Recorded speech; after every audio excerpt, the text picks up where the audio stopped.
चौपल, बाल चौपल, बाल चौपल। सहकार रेडियो पर ढेर सारी मस्ती और जानकारियाँ।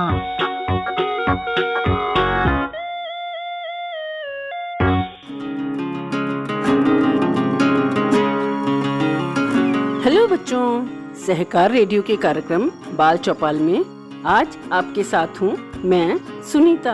आज मैं आपको सुनाऊंगी एक दर्दनाक लेकिन सच्ची घटना पर आधारित कहानी, हिरोशिमा का दर्द। इसे लिखा है तोशी मारुकी ने और अनुवाद किया है डॉक्टर तोमोको किकुची ने। इस पुस्तक में चित्रों की सहायता से कल्पना को उड़ान दी है इरी मारुकी ने। इसे हमने एनबीटी की पुस्तक हिरोशिमा का दर्द से साभार प्राप्त किया है। तो सुनो कहानी।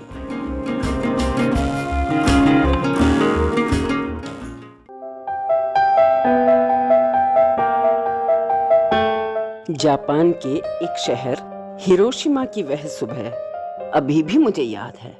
आसमान बिल्कुल साफ था, गर्मी की चिलचिलाती धूप जैसे चुभ सी रही थी।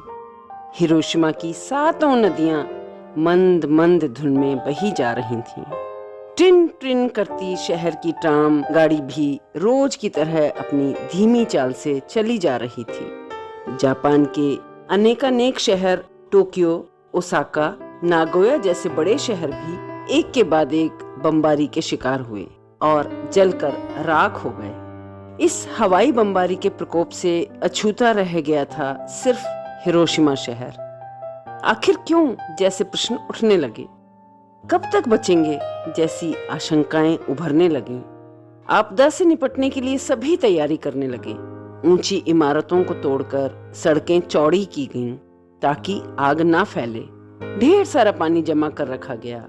बमबारी से बचने छुपने के लिए स्थान बनाए गए। हर वक्त दवाइयों के थैले और मोटे कपड़े की टोपी से सभी लोग लैस रहा करते थे। इन्हीं बेबस लोगों में एक नन्ही सी लड़की भी थी, 7 साल की। नाम था मीचन। वो सुबह सब कुछ रोजमर्रा की तरह था। मीचन भी नाश्ता कर रही थी अपने माता पिता के साथ। नाश्ते में पका चावल गुलाब के रंग का था, क्योंकि वो शकरकंद के साथ पकाया गया था। कल ही तो गांव से किसी ने भेजा था वो शकरकंद। बहुत ही स्वादिष्ट है ना? बड़े चाव से मीचन उसे खा रही थी। जोर की भूख लगी थी उसे। पापा को भी चावल बहुत अच्छे लग रहे थे।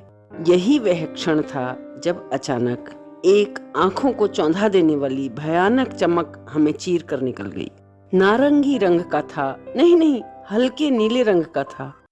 ऐसा लगा जैसे 100-200 बिजलियां एक साथ हम पर गिर पड़ी हों। दरअसल ये एक परमाणु बम था, जिसे मानव इतिहास में पहली बार किसी पर गिराया गया था। B-29 नामक हवाई जहाज से, जिसे अमेरिका ने भेजा था। उस हवाई जहाज का नाम था एनोला गेई और उस परमाणु बम का नाम था लिटिल बॉय। इतना प्यारा नाम रखा गया था उस परमाणु बम का।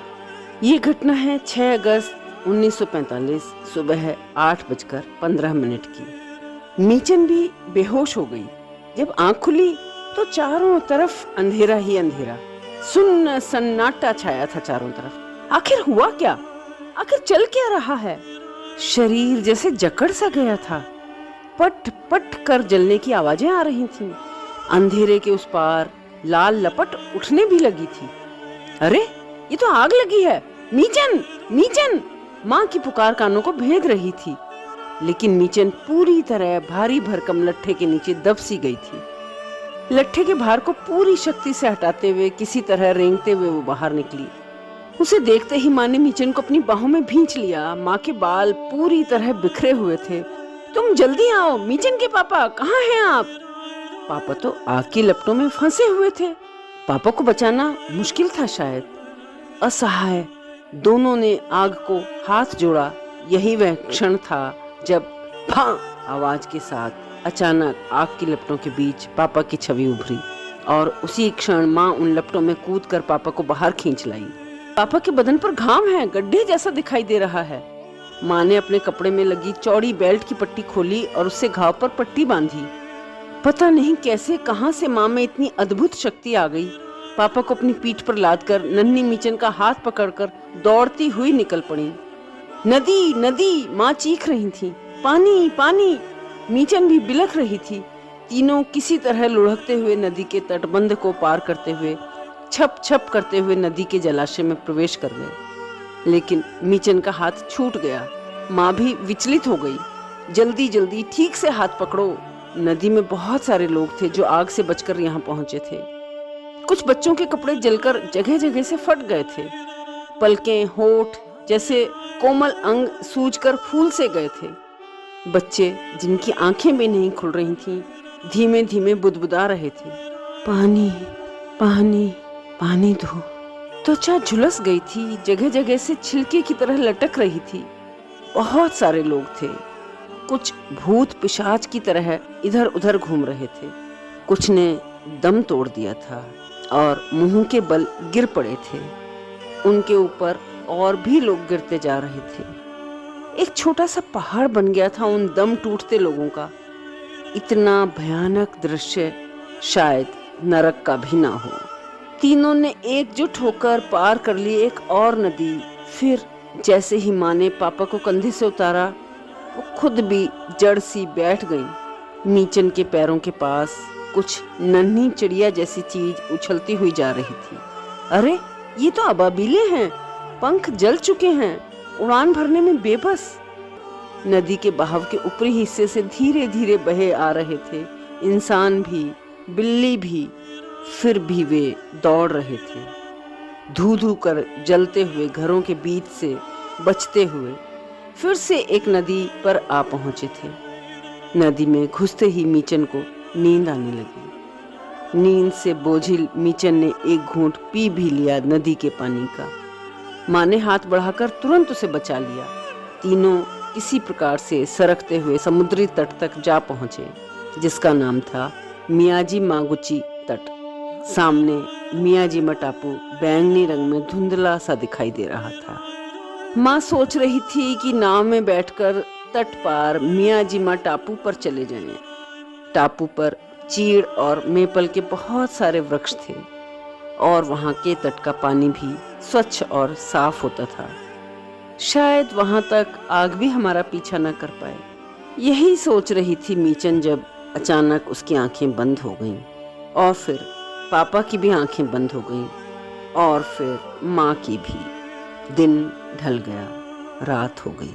फिर रात भी बीत गई और सवेरा हो गया और फिर रात हुई। फिर से सूरज निकला, फिर रात आई, फिर सवेरा हुआ। आज क्या तारीख है भैया? माँ ने राह चलते किसी से पूछा। और फिर गिर पड़े लोगों को एक एक कर उठाकर जांच रहा था वो आदमी। 9 तारीख है, उसने उत्तर दिया। माँ ने उंगलियों पर जोड़कर देखा और बोली, 4 दिन बीत गए उस घटना को। ऐसे हालात में मीचन सिसकियां भरने लगी। पास पड़ी दादी माँ, जो मृत सी दिख रही थी, वह अचानक उठ गई और अपनी पोटली से चावल का लड्डू निकाला, मीचन की तरफ बढ़ा दिया। दरअसल ये आटे का लड्डू था। जैसे ही मीचन ने उसे हाथ में लिया, दादी माँ जमीन पर गिर पड़ी और शिथिल पड़ गईं। माँ ये देखकर हैरान थीं कि इस हाल में भी इस बच्ची ने चॉपस्टिक पकड़ रखा है। छोड़ो इसे, छोड़ो तो इस चॉपस्टिक को। फिर भी उसके हाथ से चॉपस्टिक अलग नहीं हुआ। माँ ने एक एक करके उसकी जकड़ी हुई उंगलियों को ढीला किया और 4 दिन बीत गए थे उस भयावह घटना को। तब से उसने चॉपस्टिक पकड़े रखा था। आज चॉपस्टिक अपने आप ही जमीन पर गिर पड़ा। पास के गांव से अग्निशामक के दफ्तर से कुछ लोग आए लोगों की सहायता करने के लिए। सेना के लोग मृत व्यक्तियों को उठाकर एक ओर रख रहे थे। मृत शरीर के सड़न से उत्पन्न दुर्गंध, उसके ऊपर जलते हुए शरीर की बदबू, बिल्कुल सांस लेना दूभर हो रहा था। वहाँ एक विद्यालय किसी तरह जलने से बच गया था। उसको अस्पताल में परिवर्तित कर दिया गया, लेकिन न तो वहाँ चारपाई थी न चादर। जमीन पर सोने के अलावा कोई चारा न था। डॉक्टर कहीं दिखाई नहीं दे रहे थे, दवाइयाँ भी नहीं थीं, पट्टी भी नहीं थी। माँ ने मीचन की मदद से पापा को कंधे पर उठाकर अस्पताल पहुंचा दिया। उसी स्कूल वाले अस्पताल में मीचन का घर पता नहीं किस हाल में होगा। चलो चलकर देखते हैं। मीचन के साथ माँ उस जगह को देखने गई जहाँ पहले उनका घर हुआ करता था। अरे ये तो मीचन की कटोरी है, टूट गई बेचारी, मुड़ भी गई है। पड़ोस की सहेली नाम जिसका सच्चन था वो पता नहीं किस हाल में होगी, और मेरी सहेली जिसका नाम चीचन था पता नहीं कहाँ चली गई। मीचन की एक भी सहेली अब नजर नहीं आ रही। हिरोशिमा का पूरा शहर एक मैदान सा नजर आता है, वह भी जला हुआ, सुलगता हुआ, जहाँ तक नजर जाती है। ना तो कोई घर बचा है, ना ही पेड़, ना ही हरियाली। परमाणु बम तो सिर्फ एक ही गिराया गया था, लेकिन अनगिनत लोगों की जान गई। उसके बाद भी एक एक कर न जाने कितने लोगों की मौत होती रही।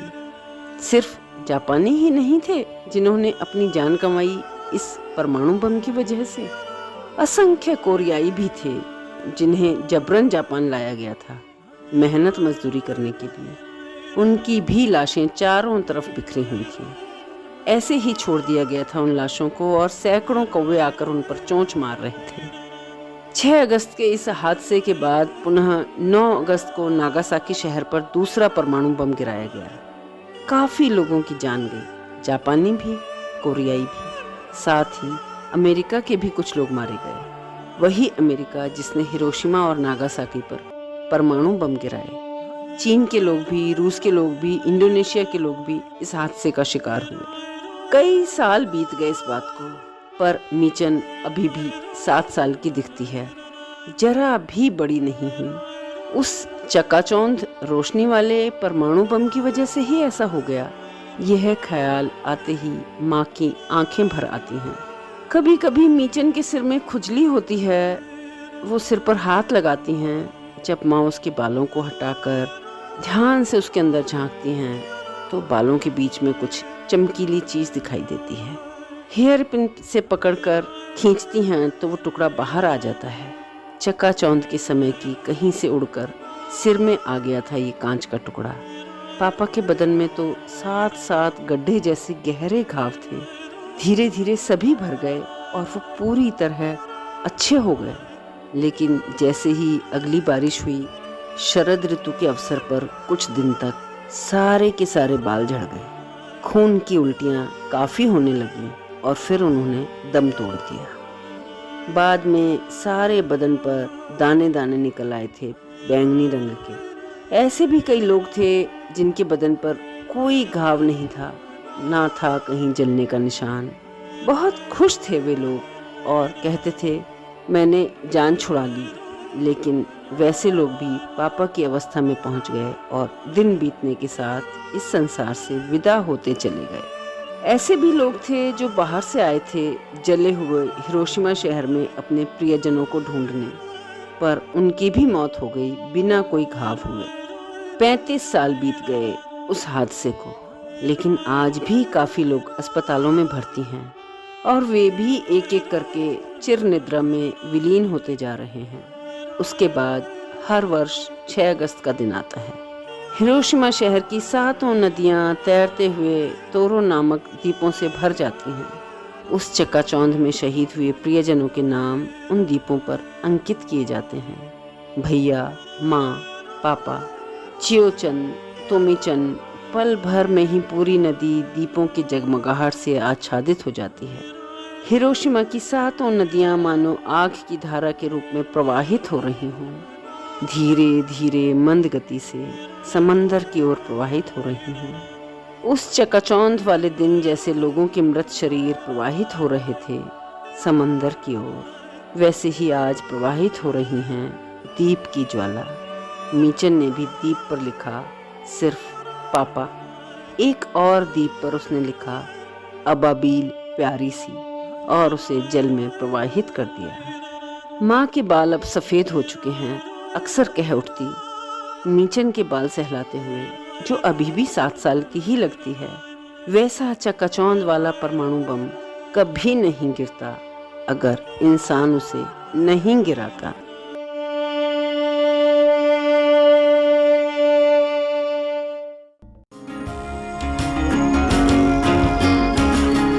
तो बच्चों, ये थी कहानी हिरोशिमा का दर्द। आप सुन रहे थे सहकार रेडियो का कार्यक्रम बाल चौपाल। आपको ये कहानी कैसी लगी कमेंट बॉक्स में लिखकर हमें जरूर बताइएगा। अगर आप ये कार्यक्रम पहली बार सुन रहे हैं और हमसे जुड़ना चाहते हैं तो व्हाट्सएप ग्रुप से जुड़ने के लिए 9617226783 पर अपना नाम और जिला लिखकर भेजें। फेसबुक से जुड़ने के लिए पेज लाइक करें या फिर अगर आप हमसे यूट्यूब पर जुड़ना चाहते हैं तो हमारा चैनल सब्सक्राइब करें। अधिक जानकारी के लिए हमारी वेबसाइट सहकाररेडियो.com देखें। तो आज के लिए बस इतना ही। अगले हफ्ते ऐसे ही किसी और कार्यक्रम के साथ फिर मिलेंगे। तब तक के लिए दीजिए इजाजत मुझे यानी सुनीता को। बाय बच्चों।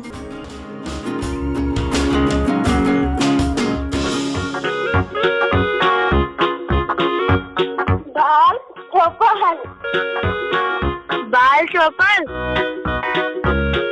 बाल चौपाल। सहकार रेडियो पर ढेर सारी मस्ती और जानकारियाँ।